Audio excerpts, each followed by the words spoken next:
Olá, boa tarde. Está no ar mais uma edição do Agricultura BR. Olá, amigo produtor, seja muito bem-vindo. Hoje é quarta-feira, 17 de maio. Acompanhe com a gente os destaques desta edição. Nesta edição você vai ver que mesmo com uma safra recorde de soja, há espaço para termos elevações com os valores da soja. A Agricultura BR vai mostrar hoje a relação daquilo que se tem de expectativa de produção, de exportação e aquilo que já foi embarcado durante a edição de hoje. Estudo revela que estradas ruins encarecem em mais de 30% o escoamento da safra de grãos do Brasil. Estudo inédito do Agricultura BR mostra também como é que fica a situação para os valores do milho, saca de 60 quilos no estado do Mato Grosso, projeção para os próximos 2 meses. E veja ainda nessa edição que o estado do Paraná deve colher uma safra de laranjas quase 50% superior neste ano. Então, mercado físico, mercado futuro, previsão do tempo, é o Agricultura BR no ar.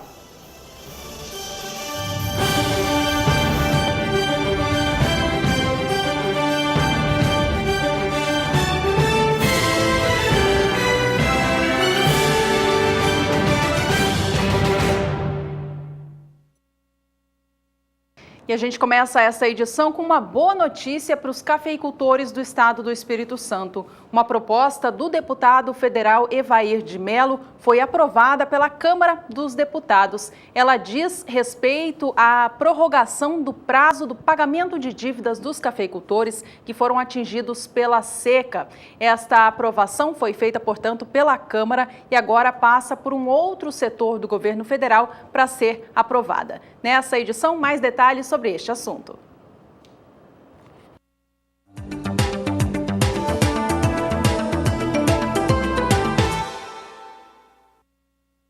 E a gente fala agora sobre a situação global da soja no mundo. A expectativa de elevação nos estoques globais da oleaginosa para a temporada 2017-18. Isso é o que estima o Departamento de Agricultura dos Estados Unidos, aquele órgão tão importante do país que faz a previsão global do cenário mundial de grãos. Os números do órgão balizam os preços do mercado e é por isso que a gente bate o martelo aqui, trazendo sempre eles para você, produtor rural do Brasil, também acompanhar o que acontece no cenário global dos grãos. A gente fala então agora a respeito da soja, começando pela expectativa de produção mundial do grão. Este gráfico traz em detalhes a produção da temporada 15-16 e as expectativas para 16-17, assim como a primeira projeção do órgão para a safra 17-18. Veja que na temporada 15-16 o mundo produziu 312.810.000 toneladas da oleaginosa. Para a temporada 16-17, que ainda está em vigor em alguns países, como aqui no Brasil, as projeções do órgão foram crescendo. Entre fevereiro e maio deste ano, saíram de 336.620.000 toneladas para 348.040.000 neste mês de maio, no último relatório do órgão. Para a temporada 17-18, aí o Departamento de Agricultura dos Estados Unidos espera uma redução no volume total do grão que vai ser produzido no mundo, devendo cair para 344.680.000 toneladas. Em relação aos estoques globais do grão, aí sim há uma expectativa de elevação forte para a próxima safra. A gente acompanha agora na tela estes novos números que também podem mexer com o mercado. Ao fim da safra 15-16, o mundo tinha em estoques 76.590.000 toneladas do grão. Para a temporada 16-17, veja o quanto sobe esse estoque de soja no mundo. Sai de uma previsão de 80 milhões de toneladas em fevereiro para maio, estimativa de 90.140.000 toneladas. Com uma produção um pouco menor na safra que vem, a 17-18, os estoques do mundo da oleaginosa caem para 88.810.000 toneladas. Essas são, portanto, as últimas previsões do Departamento de Agricultura dos Estados Unidos para o cenário global do grão. O Agricultura BR traz agora em destaque um fator muito importante com a relação da soja em especial aqui no Brasil. Isso por conta de uma safra recorde, no qual a oferta aumenta bastante, mas trazemos aqui a seguinte informação. Apesar de ter a maior safra da história, nós teremos sim uma situação que não é de tanta folga, de tanta circunstância positiva para quem compra soja. Podemos sim começar a ter uma relação mais apertada entre o que está sendo ofertado e a demanda pela soja brasileira. Quem ouve isso aqui no Agricultura BR pode até se espantar, mas como que uma safra estimada pela Conab em 113 milhões e 10 mil toneladas pode ter algum tipo de ameaça em relação à demanda? Olha só para te adiantar alguns números, em relação à demanda total pela soja brasileira, considerando aquilo que será consumido internamente e as exportações, já chega a 110 milhões 850 mil toneladas. Esse dado já mostra uma situação bem mais apertada quando pensamos só na produção e em relação com aquilo que será demandado para exportação e consumo interno.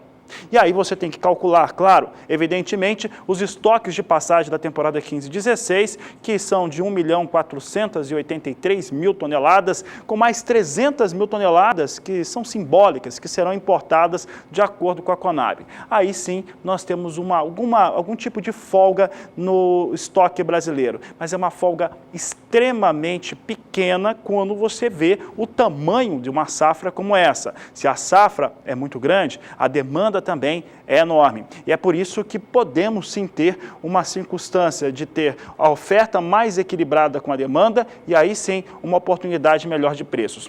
Esse gráfico aqui, que foi realizado com dados da Conab e trabalhado pela equipe do Agricultura BR, ilustra isso que nós estamos falando. A produção brasileira da safra 16/17 é de 113 milhões e 10 mil toneladas. Observe que a demanda, o combinado da exportação com o consumo interno, chega a 110 milhões 280 mil toneladas. Essa diferença para a produção não é grande. A oferta total para a temporada 16/17 chega a 114 milhões 790 mil toneladas, porque considera aqui a soma do que se tem do estoque de passagem da 15/16 e essa importação de 300 mil toneladas que deve ocorrer de acordo com a estatal brasileira. Então esses dados aqui são importantes porque eles mostram uma relação que, apesar de ter safra recorde no Brasil, não é tão folgada assim. Soma-se a isso um outro fator. O produtor rural brasileiro, o sojicultor, tem comercializado menos, tem travado os negócios esperando bons preços ou valores melhores para a negociação.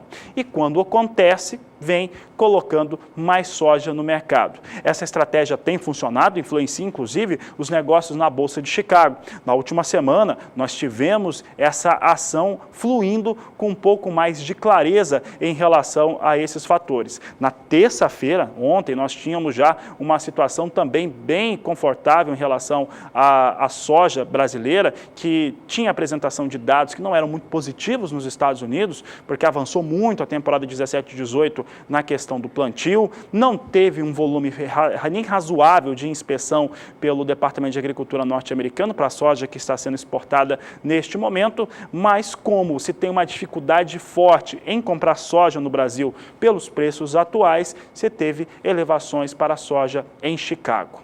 Então, o dado que nós vamos mostrar agora mostra o que vem sendo exportado de soja, aquilo que será demandado internamente e a meta que foi colocada pela Conab. Esses dados mostram que há ainda muito espaço para o Brasil. O Brasil ainda não exportou ou vendeu nem a metade daquilo que é meta de exportação. Além disso, se tem toda essa pressão do mercado brasileiro, do sojicultor, que tem atrasado a comercialização. A comercialização de soja no Brasil é bem mais lenta do que aquilo que acontecia no último ano e na média dos últimos 5 anos. Veja então esses dados aqui foram analisados pela equipe da Agricultura BR, usam números da Conab e também da Secretaria de Comércio Exterior. Na cor vermelha você tem o consumo brasileiro. O consumo brasileiro é estimado em 47 milhões 280 mil toneladas. A expectativa de exportação chega a 63 milhões de toneladas. Na cor rosa, você vê o que foi vendido para exportação até o último dia 12 de maio. Então, foram 28 milhões 820 mil toneladas que que foram comercializadas de soja até 12 de maio, considerando todo o período de venda agrícola para a soja. Observe que está ainda menos da metade daquilo que é a meta de exportação da estatal brasileira. Mostra também, os últimos números, que mesmo com uma oferta bem mais intensa no Brasil e também nos Estados Unidos, a tática do produtor brasileiro de segurar um pouco essa comercialização tem surtido efeito e tem criado alguns bolsões para negociar melhor. Mais do que isso, quando compara a demanda total com aquilo que está sendo produzido, apesar de ser a maior safra da história para o país, ainda assim não temos tanta folga assim naquilo que está sendo colocado à disposição de oleaginosa no país. De olho agora, então, em como o mercado opera no cenário internacional da soja. Vamos aos números da Bolsa de Chicago neste momento, porque a soja vem operando em campo positivo. Os contratos para maio não possuem mais, aqueles que tinham foram enviados agora para a posição de julho. É nessa posição que eles estão sendo negociados. Os negócios sobem levemente em relação ao fechamento de ontem. Julho opera $9,77 mais 75 por bushel, com alta de 0,15%. Soja para entrega em agosto vem a $9,77 mais 50, alta de 0,12. A alta é de 0,10% para a soja negociada para entrega em setembro, que agora vem a $9,72 por bushel, e novembro vindo a $9,68 por bushel. É a cotação mais baixa entre todas as deste ano de 2017. Essa posição opera próxima à estabilidade, com leve alta de 0,02%. Por aqui o Agricultura BR traz os destaques agora do mercado do milho. E por aqui nós vamos saber um pouco a respeito daquilo que vai ser produzido no país, as estimativas, rever esses dados em relação à exportação, produção, visto pelo Departamento de Agricultura americano e também pela Conab.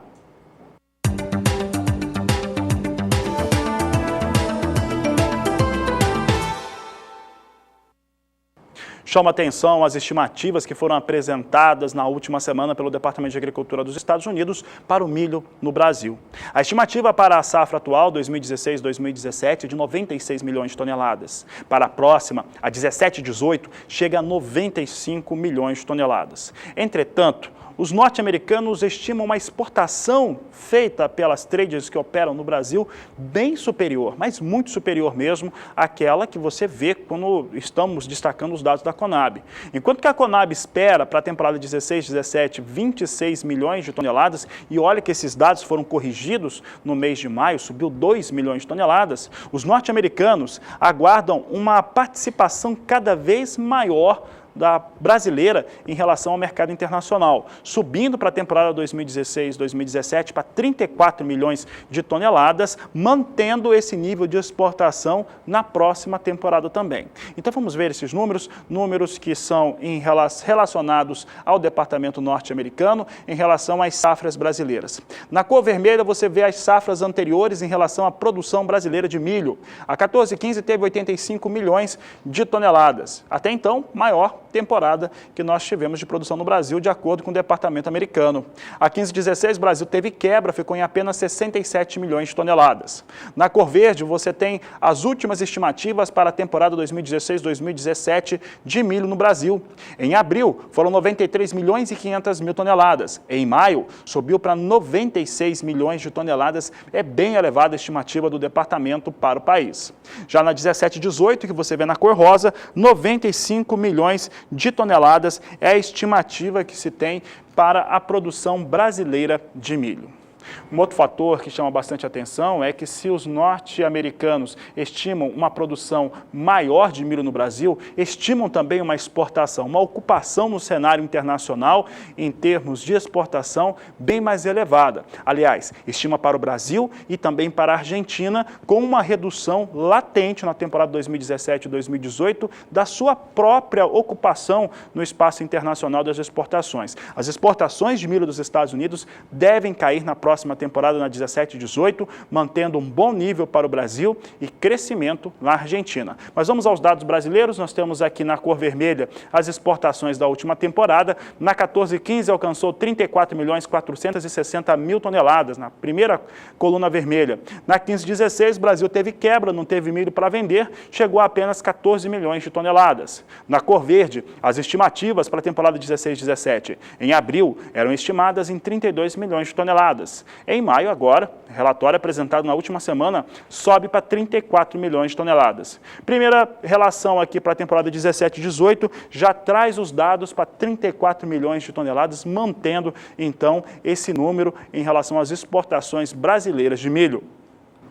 Os números oficiais do Brasil, divulgados pela Conab, também trazem uma expectativa de produção maior do cereal em relação às safras passadas e até em relação aos levantamentos anteriores. Mas essas estimativas não chegam ao volume total estabelecido pelo Departamento de Agricultura dos Estados Unidos, pela previsão deles. A gente vai rever agora as projeções da Conab para produção, exportação e também consumo de milho no Brasil. A gente começa vendo os números de produção que subiram neste mês na comparação com o levantamento apresentado em abril.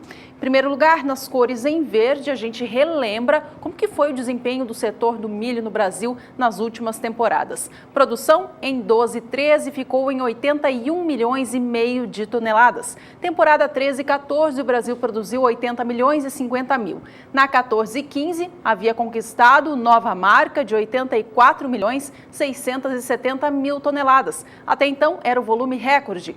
Na temporada passada, 15/16, a quebra de safra trouxe um volume de produção muito menor, fechando o ano a 66 milhões e 530 mil toneladas.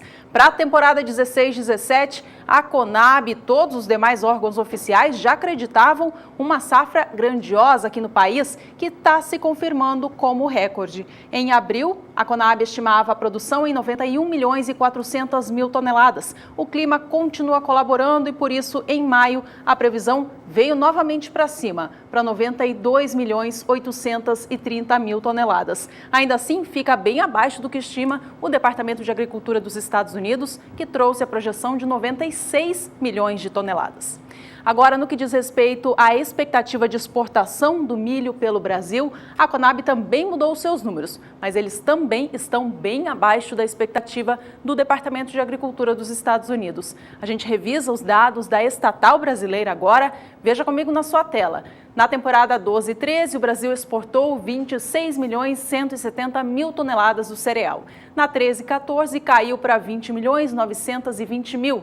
Na 14/15, alcançava a marca de 30 milhões de toneladas, um pouco a mais do que isso. E na passada, 15/16, com a quebra de safra, menos milho foi enviado ao exterior. A safra concluiu com o Brasil vendendo 18 milhões 820 mil toneladas. Para a temporada 16/17, o número de 24 milhões de toneladas foi estimado no mês de abril e agora no mês de maio, elevado em 2 milhões para 26 milhões de toneladas. Vale a gente lembrar que o Departamento de Agricultura dos Estados Unidos estimou este número aqui em 34 milhões de toneladas, portanto, é uma diferença grandiosa. Para a gente fechar, a gente mostra para você agora a expectativa de consumo do cereal no Brasil, de acordo com a Conab. Este número não sofreu alteração em relação ao relatório do mês passado. Vamos rever ele então, porque ele também influencia no quadro de oferta e demanda aqui.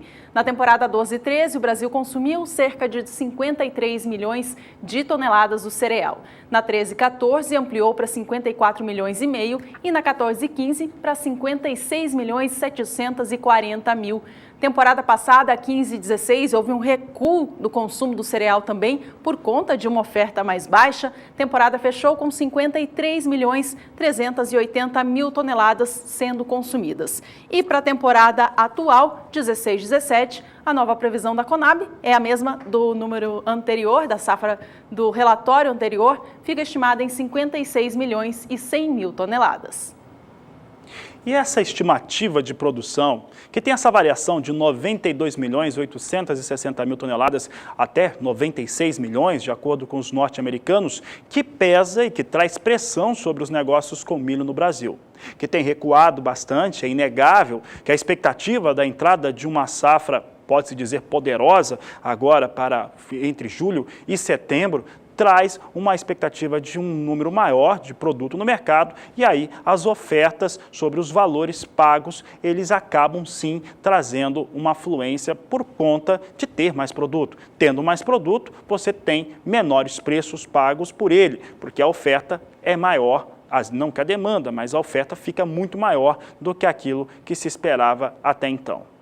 Pensando nisso, a Agricultura BR começou um estudo que vai hoje trazer o estado do Mato Grosso, mostrando o que aconteceu com a evolução dos valores para o preço da saca de milho nesse estado, mostrando mês a mês como que foi a média trabalhada. Você vai ver que o impacto nos meses iniciais de 2017 é extremamente forte e ele vai recuando à medida que nós vamos nos aproximando do mês de maio.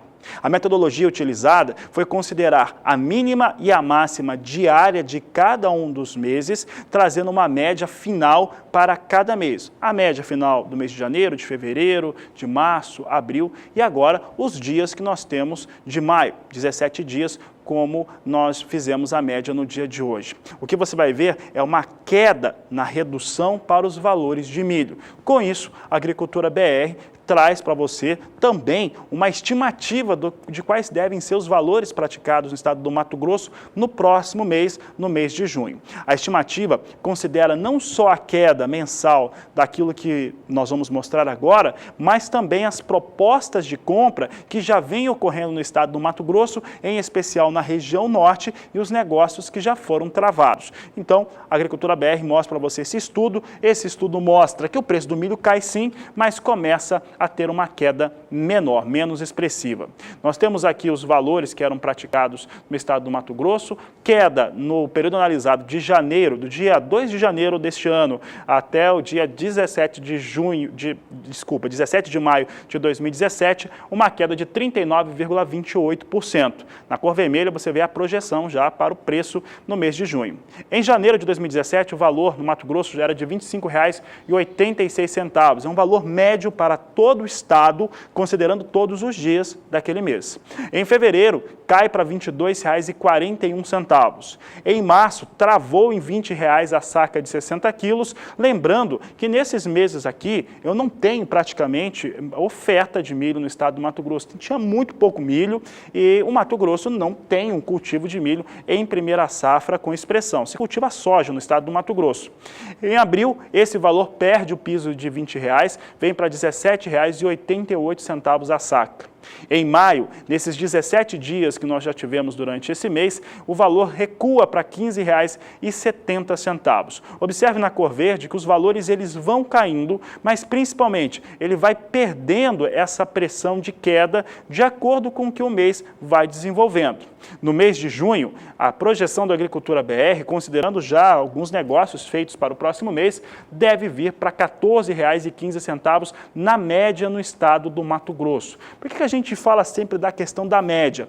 É que você tem uma tendência maior no sul do Mato Grosso ter valores melhores para a saca de milho e no norte do estado valores menores. Há quem diga que junho tem negócios em R$ 13, R$ 13,80, R$ 13,90, mas há um equilíbrio quando você considera todas as regiões produtoras do Mato Grosso. Portanto, recuo para os valores da saca de milho continuam, mas ela já começa a encontrar uma resistência, já começou pelo menos desde o final do mês de março a encontrar uma resistência para a queda, mostrando que o limite de queda para a saca de milho já começa a aparecer. Então, temos aqui uns dados considerando os fundamentos atuais para o mercado do milho.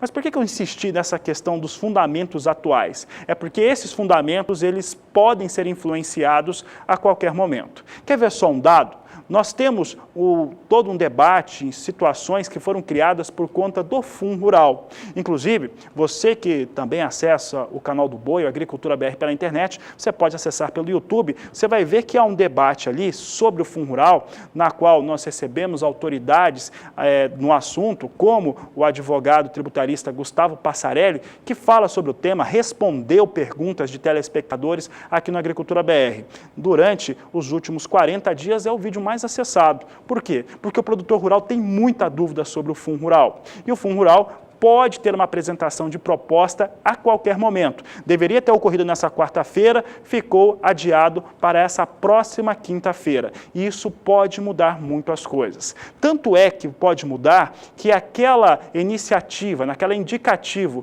de confinamento no estado do Mato Grosso, pode vir abaixo. Você já ouviu falar de frustração de confinamento? Sim, pode ocorrer isso por conta do Fundo Rural. O produtor rural tem um certo susto em relação ao imposto que pode ser pago e, com isso, mudar o seu planejamento em relação ao confinamento. Quem acompanha a Agricultura BR, já desde quando entramos no ar, sabe muito bem que nós trazemos ano a ano as informações de confinamento que acabam nunca se confirmando. Você tem os dados oficiais, aquela indicação do que se deve confinar e acaba sendo menor do que aquilo.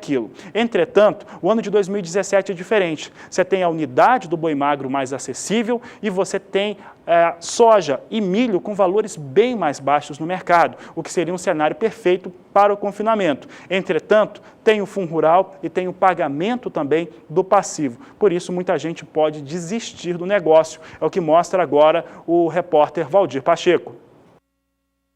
Recentemente, a Acrimate, a Associação dos Criadores de Mato Grosso, divulgou o seu primeiro levantamento sobre a intenção de confinamento no Mato Grosso. A redução é de 7%. Aqui ao meu lado, eu converso com Eusébio Zonta, que há 10 anos vem confinando em média 10 mil cabeças toda a safra.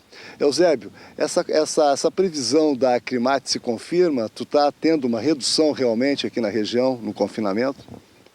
Teve nesses últimos dias teve uma redução, sim. Como a gente conversava, primeiro impacto do Fundo Rural, que diante de uma margem pequena que já se tem, então no início tinha uma expectativa maior de confinamento, porque tem essa expectativa que deve se concretizar agora daqui uns dias da super safra de grãos.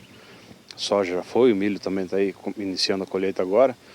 Então tinha uma expectativa maior. Agora com o Fundo Rural, a volta da cobrança do Fundo Rural realmente impactou bastante. Eu acredito que tenha sido isso, ou é o que a gente está sentindo agora, é o que realmente impactou nessa diminuição da intenção do confinamento. Na safra passada você fez muita parceria com pequenos pecuaristas que trouxeram o gado para o seu confinamento. Esse ano se repete?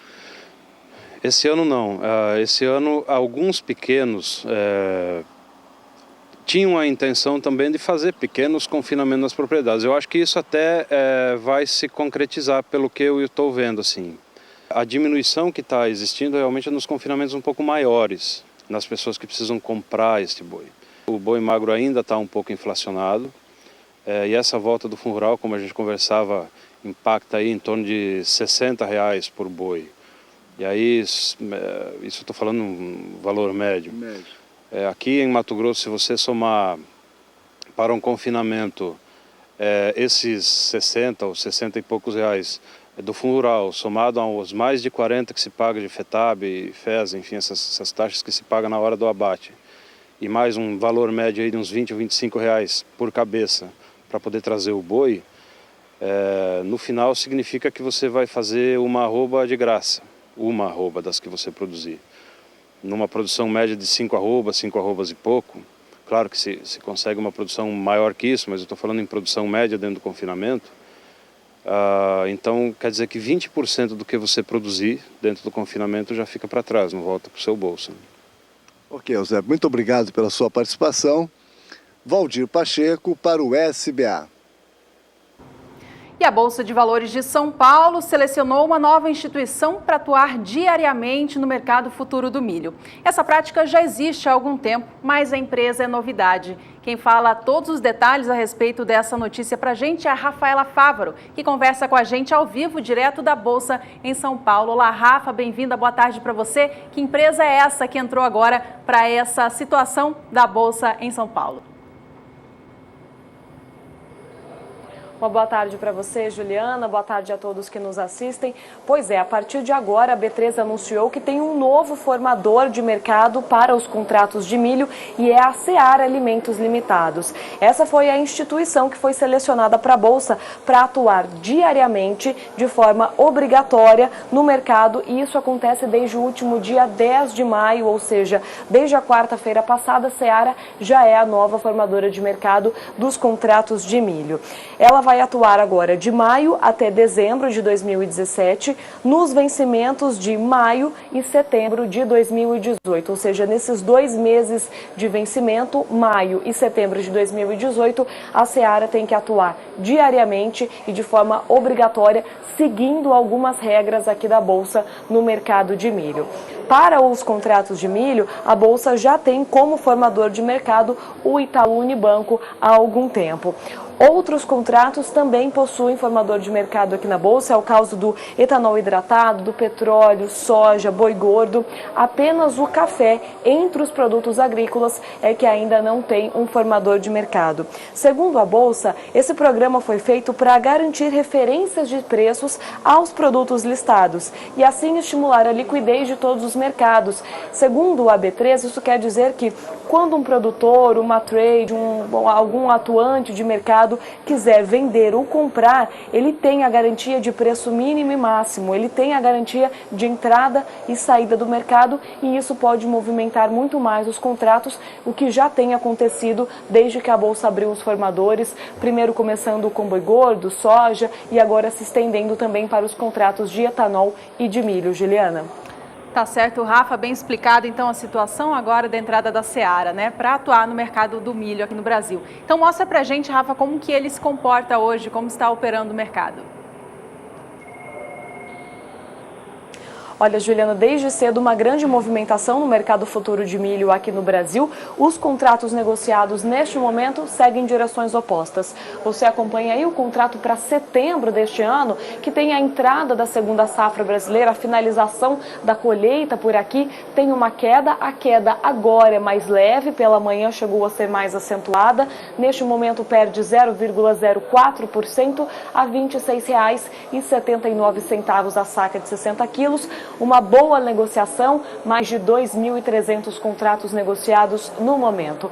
Já o contrato de novembro, com uma liquidez um pouco mais baixa, a R$ 27,26 a saca de 60 quilos, também opera em alta desde cedo, neste momento ganho de mais de 0,60%. Juliana, é com você em Campo Grande.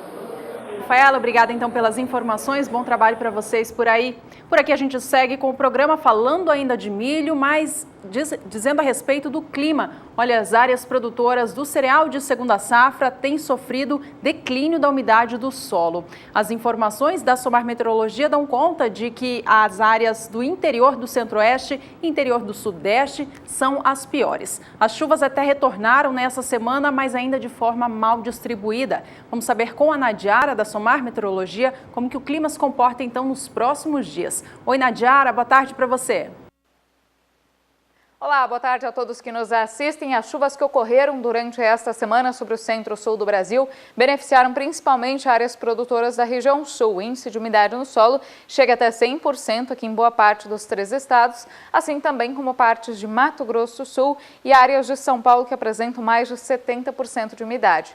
Nas demais áreas do sudeste e do centro-oeste, a chuva foi muito pontual, até beneficiou algumas lavouras, mas não foi uma chuva generalizada. Principalmente o interior de Minas Gerais, Goiás e Mato Grosso já apresentam nível baixo de umidade no solo. Algumas áreas pontuais aqui de Mato Grosso receberam chuva forte, como foi o caso de Diamantino, e nesta área a umidade no solo até voltou a subir, mas foi algo bem localizado. Agora, para os próximos dias, é que a chuva retorna de forma mais abrangente e volumosa. Já a partir desta quinta-feira, tem previsão de chuva forte, principalmente aqui para o estado do Paraná, São Paulo, Sul e Triângulo Mineiro, sul de Goiás e também Mato Grosso do Sul. Até o final de semana, a chuva se espalha por todo o centro-sul do Brasil e deve beneficiar grande parte das lavouras de milho segunda safra que estão na fase de desenvolvimento. Só que algumas áreas podem ter até transtornos por causa do excesso de chuva, como é o caso de Mato Grosso do Sul, que deve receber mais de 100 milímetros até o dia 22 agora do mês de maio. No segundo período, entre os dias 22 e 27 de maio, a chuva diminui aqui sobre o interior do centro-oeste e do sudeste e volta a ganhar um pouco mais de força sobre o Rio Grande do Sul. E no terceiro período, que vai do dia 27 de maio a 1º de junho, aí sim, o tempo seco ganha cada vez mais intensidade no interior do Brasil, algo normal para esta época do ano, e a chuva se concentra cada vez mais sobre a região sul.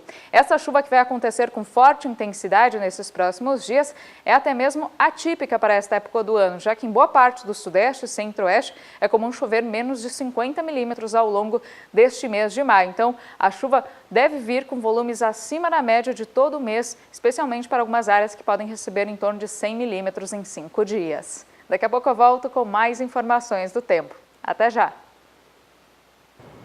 Até daqui a pouco na Diária. Olha só, o assunto agora é participação do telespectador. Nós temos telespectadores lá no estado do Pará que mandaram via YouTube um vídeo que mostra um treinamento sobre, olha só, o milho hidropônico. O milho hidropônico é uma técnica que foi desenvolvida, inclusive, na Embrapa Gado de Corte aqui em Campo Grande, claro que ganhou o país todo, e nós temos um vídeo que foi enviado pelos telespectadores, Ronaldo e Luciano, mandaram pelo YouTube, que mostra exatamente um treinamento de como fazer isso. Vamos acompanhar. Ó, gente, isso aqui, ó, é milho hidropônico. Aqui, ó. Olha. Ó, olha só que legal. Olha o tapete, ó. Aqui embaixo tem a água.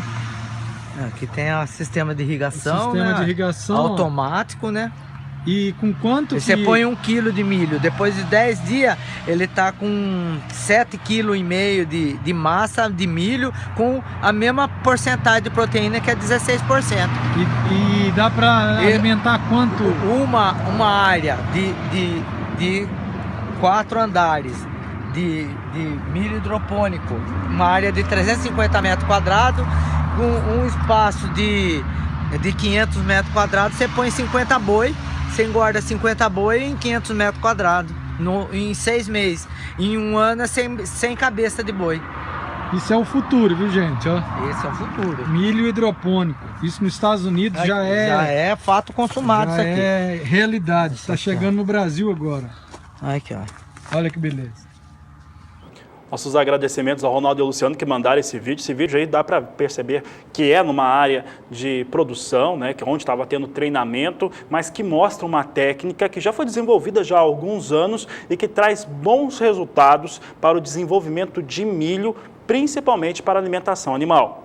Participe você também do programa, mandando a sua foto ou vídeo através do aplicativo WhatsApp. O número está aí na tela, 67996562266. Você pode mandar também por e-mail ou acessar as nossas redes sociais e conversar com a gente. Estamos no Facebook, Twitter e também no Instagram.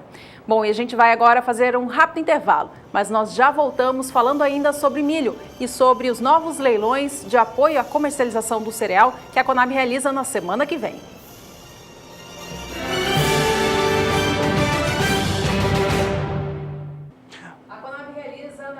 Feira da semana que vem, dia 25 de maio, mais uma rodada de leilões de apoio à comercialização do milho no estado do Mato Grosso. Serão realizadas 3 operações diferentes, uma de opção de venda futura do cereal, uma da modalidade PEPRO e uma da modalidade PEP. Essa já é a 3ª vez que a Conab realiza nova rodada de leilões de apoio à comercialização do cereal para ajudar o produtor mato-grossense a receber pelo menos o valor mínimo da sua produção.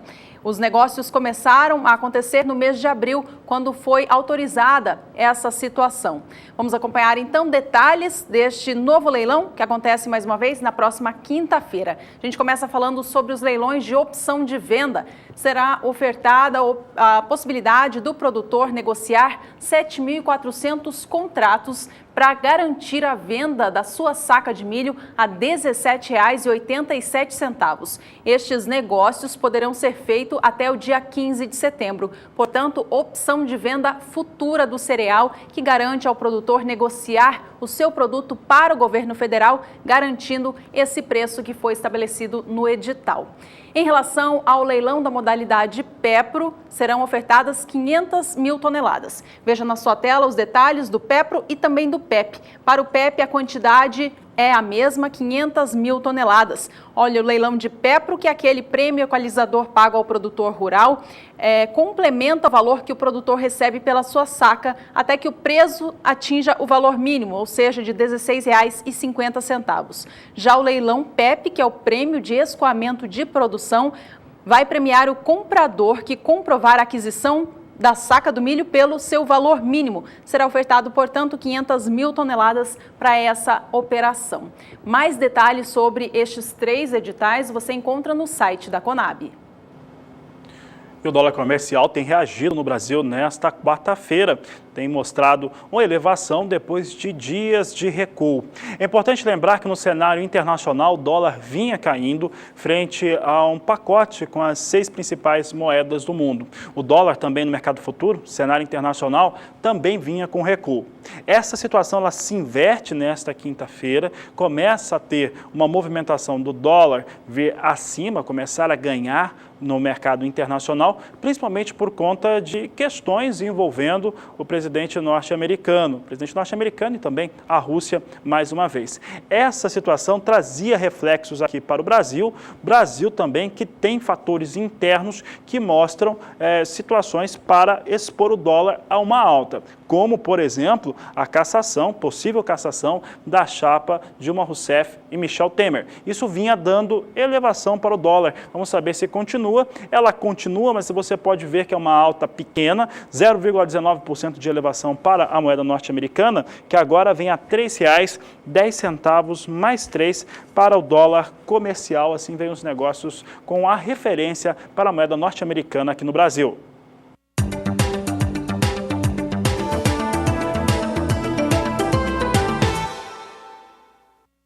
O Paraná já semeou mais da metade da área destinada ao trigo desta nova safra. De acordo com o Departamento de de acordo com a Secretaria de Agricultura do Estado, os trabalhos estão avançando bem e a qualidade das lavouras implantadas não poderia ser melhor.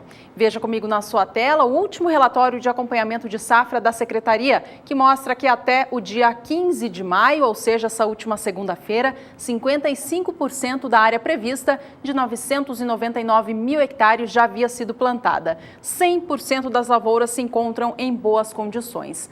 A área de cultivo do trigo no Paraná cai já pela 3ª safra seguida. Nessa temporada, reduz em 8% na comparação com o ciclo passado. É a atual conjuntura do cenário do trigo aqui no Brasil, de preços baixos e alto custo de produção, aliadas a incertezas climáticas que podem derrubar em muito a produção, é que fazem o produtor investir menos na cultura. No estado do Rio Grande do Sul, outro produtor de trigo importante para o cenário aqui do Brasil, também há expectativa de redução, por enquanto estimada em 6,5%. Bom, vamos saber agora com a Nadiara da Somar Meteorologia como que o clima se comporta então para esses produtores de trigo da região sul do país. O plantio do trigo no Paraná está mais acelerado em relação ao ano passado, porque no último ano tínhamos falta de umidade no solo e alguns produtores demoraram para iniciar o plantio porque não tinham a certeza que teria chuva para encharcar o solo. Agora, neste ano, apesar das chuvas atrapalharem em alguns momentos as atividades no campo, a chuva tem garantido bons níveis de umidade. O solo está bastante encharcado em boa parte da região sul. Aqui no Paraná, o índice de umidade no solo varia de 70% a 100%. Isso tem garantido boas condições para o plantio. E as chuvas mais fortes que têm ocorrido nos últimos períodos e que têm trazido transtornos têm ocorrido principalmente no Rio Grande do Sul. Então, no Paraná, a chuva tem sido mais regular, não tem vindo com volumes tão expressivos a ponto de paralisar por muito tempo as atividades de plantio. Agora, para os próximos dias, sim, a chuva deve vir com mais força para o estado paranaense. Até o dia 22 agora do mês de maio deve chover forte, principalmente entre o oeste e norte do estado. Deve chover de 70 a 100 milímetros em 5 dias. Então, essa é uma chuva que deve paralisar momentaneamente as atividades de plantio do trigo. No restante da região sul, chove também de forma abrangente, mas o volume será menor. Deve variar em torno de 30 milímetros na maior parte das áreas produtoras, então é uma chuva que mantém o solo bastante úmido.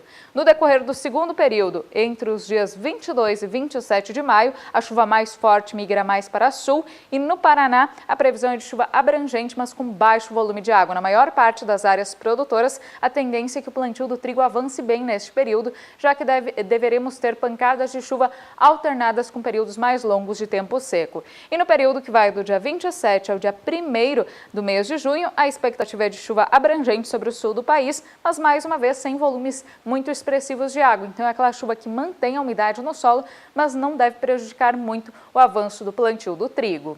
Daqui a pouco eu volto com mais informações do tempo. Até já!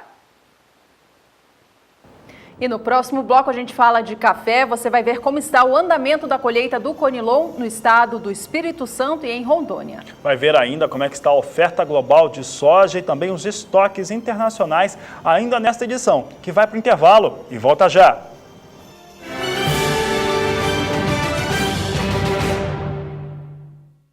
A colheita de café Conilon está atrasada no estado do Espírito Santo. De acordo com o CPEA, é grande ainda a quantidade de grãos verdes, o que faz com que os trabalhos andem muito devagar. No estado de Rondônia, onde a colheita deu início um pouquinho mais cedo, no mês de março, os trabalhos avançaram um pouquinho mais, mas por lá também tem muito produtor deixando o grão no pé à espera de preços melhores. Acompanhe comigo na sua tela como está a evolução então da atividade de colheita do grão. No estado do Espírito Santo, de acordo com o CPEA, a área colhida chega em média a 6% do total em produção. Já no estado de Rondônia, são 15% até agora. A cotação no estado de Rondônia e também no Espírito Santo é o que seguram boa parte então dessa colheita que segue no pé. Os produtores lá no Espírito Santo tentam avançar com a colheita com essa situação de seca, que atrapalhou bastante o desenvolvimento do café Conilon durante o verão, mas que agora é importante para as atividades de campo.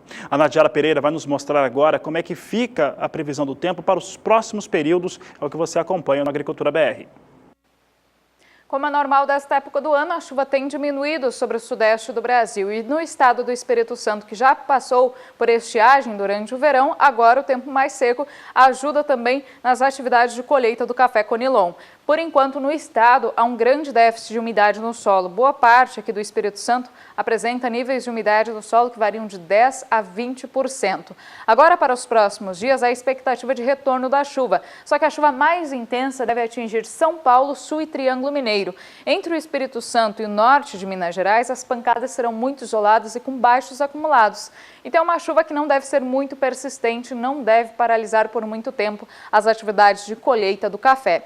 No segundo período, entre os dias 22 e 27 do mês de maio, a chuva diminui de intensidade sobre a região sudeste. Ocorrem algumas pancadas sobre o estado do Espírito Santo, só que, mais uma vez, é uma chuva de baixo volume acumulado que não deve impactar muito nas atividades de colheita do café. No terceiro período, que vai do dia 27 de maio ao dia 1º de junho, a expectativa é de predomínio do tempo seco sobre todo o interior capixaba.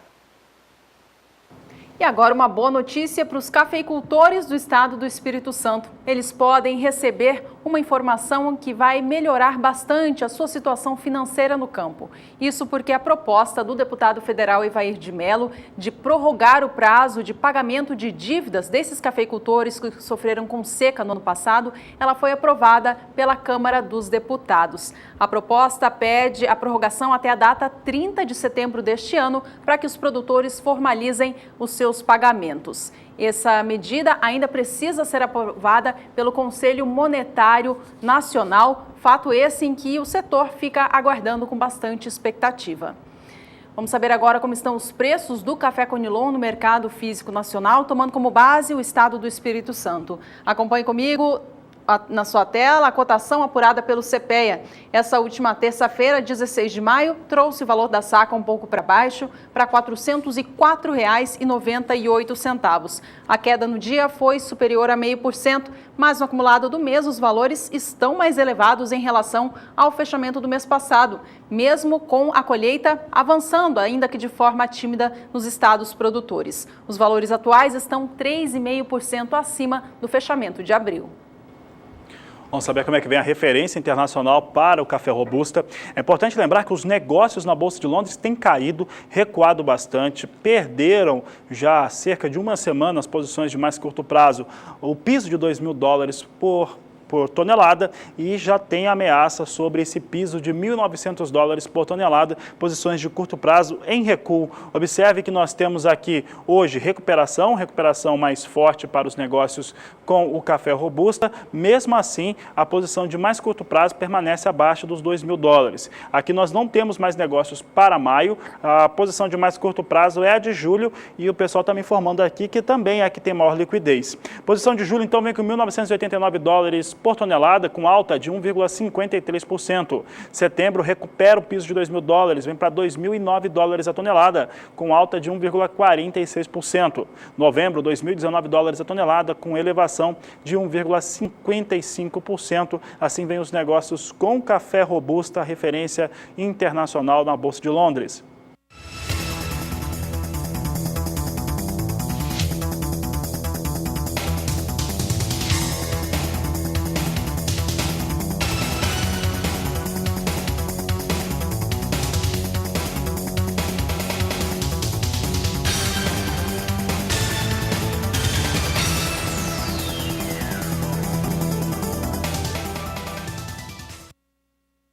Veja no próximo bloco que este pode ser um ano potencial para os cotonicultores do Brasil. Você vai entender o porquê.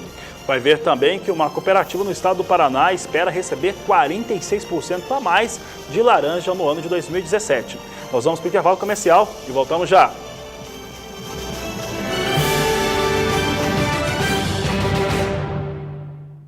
E a gente fala agora acerca das negociações sobre a cobrança do Fundo Rural. Na segunda-feira desta semana aconteceu uma reunião em Brasília com parlamentares e membros do governo federal para discutir e tentar trazer uma nova solução para esse impasse no setor rural do Brasil. Na ocasião, o governo federal propôs uma alíquota para esta cobrança que foi contestada pela bancada ruralista. O deputado federal Nilson Leitão conversou com a nossa equipe sobre o adiamento dessa decisão que ficou marcada para esta quarta-feira. Veja o que ele disse. Na verdade, não é adiamento, na verdade é um prosseguimento de discussão. Quando não consegue se fechar 100% daquilo que está se debatendo, precisa ter um pouco mais de paciência, né? É um assunto complexo porque nós também estamos correndo contra o tempo. Nós temos a responsabilidade de proteger o produtor nessa situação, acima de tudo, dentro da legalidade. Se o STF já publicar a ata da votação, automaticamente isso já dá o start para a Receita Federal lançar essas dívidas e vai deixar o produtor inadimplente. Então, às vezes, que discutindo a remissão, discutindo as outras coisas, e o que nós queremos evitar é que o produtor fique inadimplente nesse momento em que o STF tem uma decisão que nós não temos poderes para segurar esse tipo de decisão nesse momento. Quais as alíquotas que a Frente Parlamentar da Agropecuária defende? A gente defende uma redução de alíquota pelo fato de que em 80 a produtividade era muito baixa e a alíquota ficou alta. Agora nós temos uma produtividade muito alta, um dos países mais eficientes em várias culturas. Então é mais do que lógico você se adequar a isso, a essa modernidade. Reduzindo a alíquota vai ter muito mais arrecadação. E o senhor espera que isso seja resolvido ainda essa semana? Nós vamos tentar resolver o mais rápido possível, preocupado justamente nessa corrida que estamos fazendo com o STF. Enquanto o STF não publicar nada, nós temos tempo. Mas se o STF publicar a ata, mesmo assim, ele tendo acórdãos, tendo recursos, tendo embargos para ser discutido. Mas a ata já dá à Receita Federal a possibilidade do lançamento das dívidas. Então, queremos resolver o mais rápido possível. Se conseguir essa semana, será ótimo. Porque o STF fez um julgamento. Ele já colocou que o imposto é constitucional. Então, a partir do momento que diz que é constitucional e publica a ata, mesmo antes de publicar o acórdão, a Receita Federal já tem a possibilidade, a legitimidade de lançar esses débitos, a obrigatoriedade de lançar esses débitos. E aí, é claro, que vai lançar antes de ter um novo instrumento de pagamento do Fundo Rural. Então, é por isso que nós queremos acelerar o processo. E o CAD, o Conselho Administrativo de Defesa Econômica, aprovou por unanimidade a fusão entre a Dow Chemical com a DuPont. Essa situação foi aprovada prevendo também desinvestimentos da empresa ao redor do mundo e também no Brasil. Essa situação ela foi criada após um acordo feito com órgãos também que fiscalizam a concorrência em outros países e aqui no Brasil.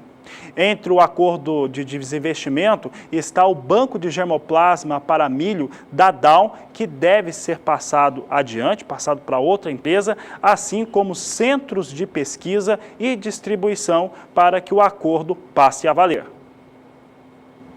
O quadro de oferta e demanda de algodão no mundo deve ficar bem ajustado na temporada 17-18. Isso é o que estima o Departamento de Agricultura dos Estados Unidos, que apresentou as suas projeções para o setor da fibra.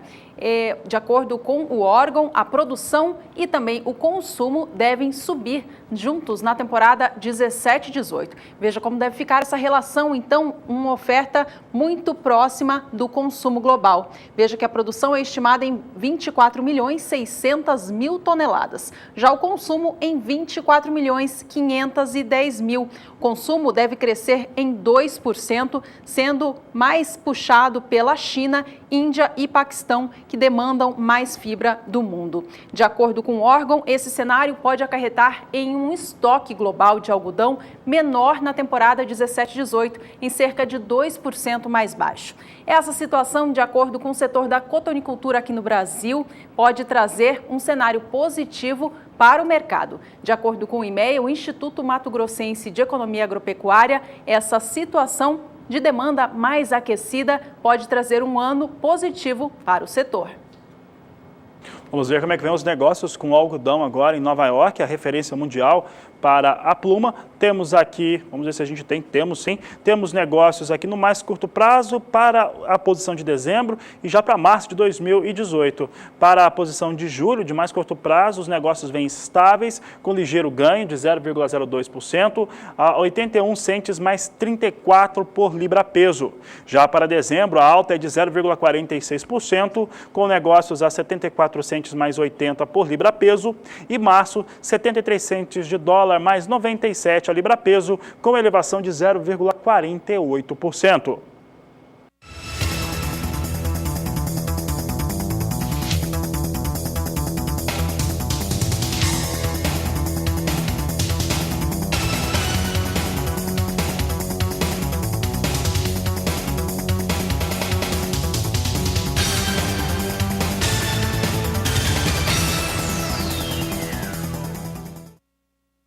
Depois de sofrer quebra no ciclo passado, a produção de cacau do Brasil deve se recuperar nessa temporada, crescendo em 10,5% na comparação com o volume que foi colhido na safra passada. Temporada passada foi de quebra para várias culturas aqui no Brasil por conta daquele período de bastante seca.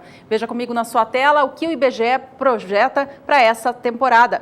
Veja que enquanto em 2016 o Brasil colheu 214 mil toneladas de cacau em amêndoas, para a safra 17 é esperado 236.400 toneladas, portanto uma melhora superior a 10%, Brasil recuperando aos poucos as suas perdas do ciclo passado. Mesmo acontecendo uma redução na área de produção de cacau no Brasil, esse número todo deve crescer, isso por conta da produtividade média que melhora muito nessa safra. Veja quais são as diferenças entre a temporada passada e atual em relação à área e rendimento por hectare. Enquanto na safra 2016, o Brasil tinha cerca de 706 mil hectares cultivados com cacau, para a temporada 17 cai para 669.300, portanto uma queda de 5,2% na área destinada à cultura.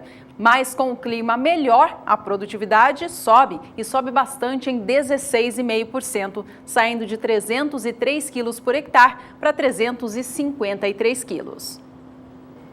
Na região nordeste do país, a chuva tem voltado para a faixa leste, o que beneficia tanto a cultura da cana-de-açúcar quanto também a de cacau. Essa situação tem trazido elevações em relação às chuvas, principalmente para o sul da Bahia. E para saber se vai continuar, a Nadiara Pereira nos traz as previsões para as próximas semanas. Nesta época do ano é normal que as chuvas diminuam sobre o interior nordestino e elas passem a aumentar especialmente na faixa leste, por causa da atuação de áreas de instabilidades conhecidas como ondas de leste. E agora, nos próximos dias, a gente deve ter a formação desses sistemas que devem trazer bastante chuva para a faixa leste, especialmente áreas litorâneas entre a Bahia e o Rio Grande do Norte. Por enquanto, a chuva ainda tem sido irregular, por isso não tem recuperado a umidade no solo em todas as áreas aqui da faixa leste.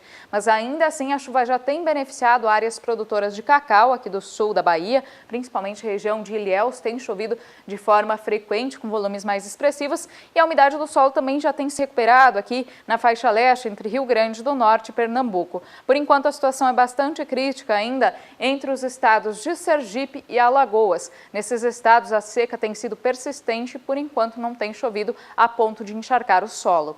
Agora, para os próximos dias, há expectativa para aumento da chuva aqui na faixa leste do Nordeste. Inclusive, a chuva consegue até se espalhar pelo interior da região, mas aqui nas áreas de sertão, por enquanto, a chuva terá baixo volume de água. E aqui sobre a faixa leste é que estão previstos volumes mais expressivos. Inclusive, essa chuva chega com forte intensidade sobre os estados de Sergipe e Alagoas, que são os estados com maior déficit de umidade. O índice de chuva deve variar de 30 a 50 milímetros, mas em algumas áreas pontuais pode chover ainda mais. Então, uma chuva que ajuda na recuperação da umidade no solo, principalmente em áreas produtoras de cana-de-açúcar aqui da faixa leste nordestina. No segundo período, entre os dias 22 e 27 de maio, a chuva continua concentrada aqui sobre a faixa leste. Tem previsão de pancadas na faixa norte, em algumas áreas do interior nordestino, mas é nas áreas litorâneas do leste da Bahia até o Rio Grande do Norte que estão previstos maiores volumes de água.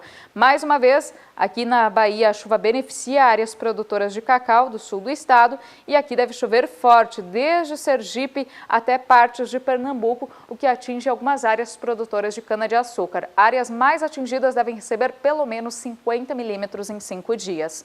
E no terceiro período, que vai do dia 27 de maio até o dia 1º, agora do mês de junho, a expectativa é que a chuva continue mais concentrada sobre áreas litorâneas do Nordeste. E sobre a faixa leste, mais uma vez, tem previsão de volumes que podem ultrapassar 30 milímetros, especialmente nas áreas produtoras de cana-de-açúcar.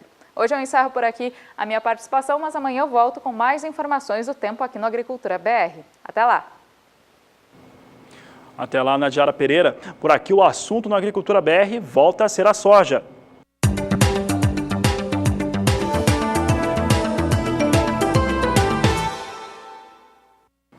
A safra 2016-2017 deve ser histórica não apenas para o Brasil em relação à produção e também às exportações, mas também para outros países aqui da América do Sul. Se a Argentina, por um lado, não conseguiu ter um aumento na sua produção e nem nas exportações, que mantém-se estabilizada de acordo com o que se tinha nos últimos anos, para o Paraguai, a safra atual também é recorde de produção e também de exportação. Então a Agricultura BR traz agora, em homenagem principalmente ao telespectador do Canal do Boi, que está no Paraguai, que acompanha e que manda regularmente as suas informações aqui para o programa, traz os dados do Departamento de Agricultura norte-americano para a produção no país vizinho. Então veja conosco aqui o Paraguai em relação à sua produção. Temporada 15-16 teve uma produção de 9.200.000 toneladas e essa é a média de produção no Paraguai, em torno de 9 milhões de toneladas. Na 16-17 bateu um recorde, 10.300.000 toneladas foi a produção de soja no Paraguai, de acordo com o Departamento de Agricultura norte-americano. A primeira estimativa para a temporada 17-18 chega a 9.400.000 toneladas. Um fator importante em relação ao Paraguai é que o Ministério da Agricultura, equivalente ao Ministério da Agricultura daquele país, já apontava desde fevereiro que teria realmente um resultado recorde para a soja naquele país, passando de 10 milhões de toneladas. Mas nada chamou tanto atenção como as exportações paraguaias. O aproveitamento em relação ao que é produzido e aquilo que é exportado pelos paraguaios é um dos melhores que se tem entre os grandes países produtores comerciais de soja do mundo. Veja conosco então, produção do Paraguai. O Paraguai ele consegue exportar mais da metade do que produz. Observe que na temporada 15-16 foram 5.310.000 toneladas, na 16-17 6.300.000 2.300.000 toneladas. Observe que na temporada atual, de 16-17, o Paraguai passa de 66%, 67% da soja produzida exportada. E na 17-18 está estimada, a primeira estimativa, em 5.500.000 toneladas. Mas a temporada 16-17 mostrando um forte desempenho, tanto no campo em relação aos resultados de produção, mas principalmente de comercialização de vendas. O mercado futuro da soja sobe nesta quarta-feira na Bolsa de Chicago. Influenciado pela baixa comercialização do grão aqui no Brasil, os sojicultores brasileiros, grande parte deles tem segurado a sua produção à espera de preços melhores. Isso faz com que a soja na Bolsa de Chicago fique mais procurada, mais competitiva. Vamos acompanhar os negócios de agora, então, porque os negócios sobem. A posição de julho vem a $9,78 mais 75 por bushel, alta de 0,25%. Agosto vem para $9,77 por bushel, alta de 0,15%.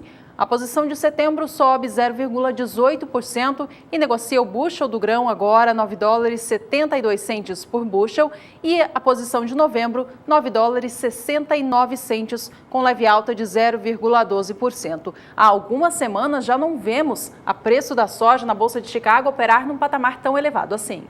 O que mostra que a demanda vem se mantendo. Vamos mostrar agora como é que vem o dólar, porque o dólar vinha recuando aqui no Brasil, Juliana, aliás, vinha subindo no Brasil aqui, recuperando um pouco da queda dos últimos dias. Essa recuperação devolve o patamar de R$ 3,10 aqui no Brasil, vem a R$ 3,10 mais 3 agora, ligeira alta de 0,19% depois de alguns dias de recuo para a moeda norte-americana. E essa edição fica por aqui. Não se esqueça que você pode rever todo o conteúdo acessando o portal do SBA. O endereço é www.sba1.com.